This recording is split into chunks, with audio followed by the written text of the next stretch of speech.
R6, 4, soit F de R3 jusqu'à R2, l'application définie par F de X, Y, Z. Donc, on a 3 composantes parce qu'on est dans R3 et 2 composantes parce que l'image, c'est dans R2. Montrer qu'elle est R linéaire ou bien linéaire. Donc, on doit prendre pour n'importe quel 2 vecteurs dans l'espace de départ. Pour n'importe quel alpha dans R, il faut montrer F de alpha, premier vecteur, plus le second, c'est alpha F du premier plus F du second. Donc, ça, c'est ce qu'il faut montrer. On commence par F de alpha, si j'appelle ça grand X plus grand Y, c'est quoi? Premièrement, il faut ajouter les composantes ensemble, donc ça va être alpha X plus X prime pour la première composante, alpha Y plus Y prime, deuxième composante, et alpha Z plus Z prime, la troisième composante. Puis, il faut utiliser la définition de F de X, Y, Z. Donc, c'est 2 fois la première moins la troisième. Ça, c'est pour l'image de dans R2. Ça, c'est la première composante. Et première moins deuxième plus troisième plus pour la deuxième composante. Donc, on va avoir 2 fois alpha X plus Y, 2 fois alpha X plus X prime, moins 3 fois alpha Z plus Z prime pour la première composante. Puis alpha X plus X prime moins alpha Y plus Y prime plus alpha Z plus Z prime pour la deuxième composante. Vous factorisez par alpha, plus ce qui reste sans alpha, ça va être alpha X, F de X, Y, Z, plus F de X prime, Y prime, Z prime. Deuxième question, on a maintenant B et B', les bases canoniques de R3 et R2. Donc B, c'est E1, E2, E3, et B', par exemple, c'est E1', E2'. Avec E1, c'est 1, 0, 0, E2, c'est 0, 1, 0, et E3, c'est 0, 0, 1, alors que E1', c'est 1, 0, E2', c'est 0, 1. On doit trouver MFB, B'. Donc, il faut trouver MFB, B', la représentation matricielle de l'application linéaire F dans les bases B, B'. Donc là, il faut écrire F de B. Donc, c'est pour cela on a écrit F de E1, F de E2 et F de E3 parce que ça, c'est l'image de la base B. Et ici, ça doit être en fonction de B'. Donc, en fonction de E1' et E2'. Donc, pour écrire MF B', alors il faut trouver F de E1, F de E2, F de E3. Que vaut F de E1? C'est F de 1, 0, 0. Donc, à la place de X, on met 1 et le reste, c'est 0. Donc, ça va être 2, 1. Donc, c'est 2 E1' plus E2'. C'est pour cela qu'on a écrit 2, 1 ici. Puis, F de E2, donc F de 0, 1, 0. À la place de Y1, le reste, c'est 0. Ça va être 0, moins 1.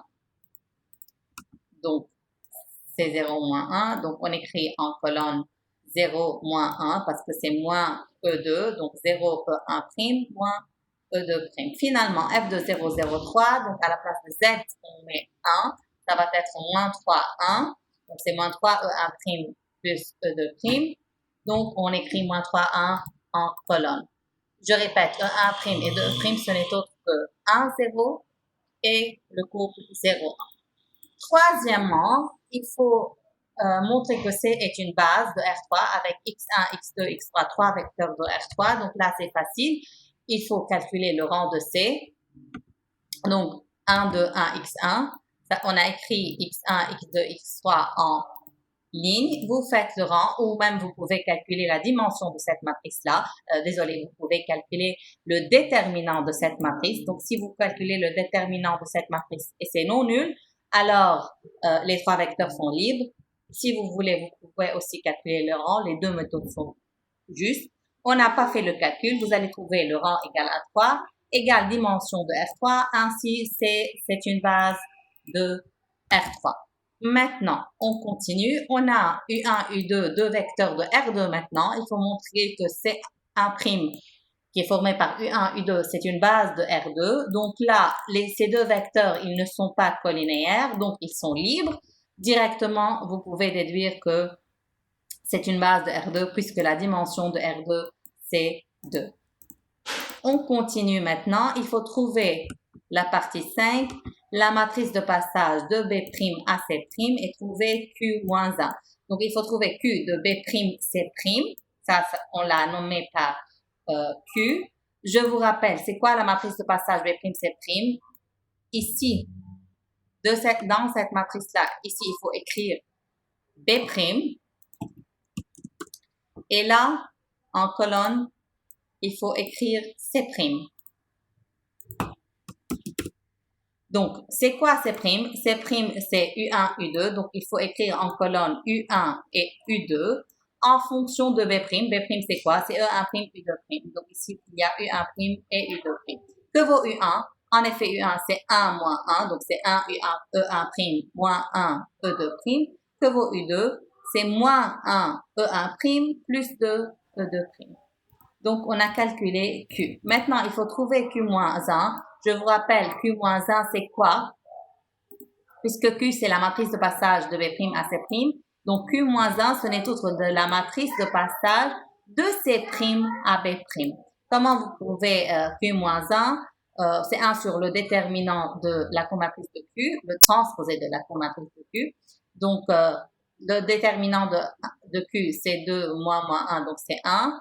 Et Q moins 1, je vous laisse le calcul. Ça va être plus, moins, plus, et vous cherchez le cofacteur de chaque terme. Et il faut bien sûr faire le transposé. Donc ça, c'est le chapitre déterminant. On a donc Q moins 1. La partie 6, il faut trouver la matrice de passage P de B à C. Donc lorsqu'on parle de la matrice de passage P, B, C, cela veut dire que ici, il faut écrire la base B. Et là, il faut écrire la base C. Donc, je vous rappelle, C, c'est quoi? C, c'est X1, X2, X3. Et B, c'est la base canonique de R3. Donc, on va écrire en colonne C, qui n'est autre que X1, X2, X3. On a X1, X2, X3. Et ici, en ligne, on va écrire X1, X2, X3 en fonction de B, donc en fonction de E1, E2, E3. Comment on écrit X1, c'est E1 plus 2, E2 plus E3. Rappel, X1, c'est quoi? 1, 2, moins 1. Donc 1, E1 plus 2, E2 plus E3. Pareil pour X2, pareil pour X3. Donc, on a écrit, je répète, X1 en colonne en fonction de E1, de E2, E2, 3. Donc, ça va être 1, 2, 1, 0, moins 1, 2 et 2, 1, 3.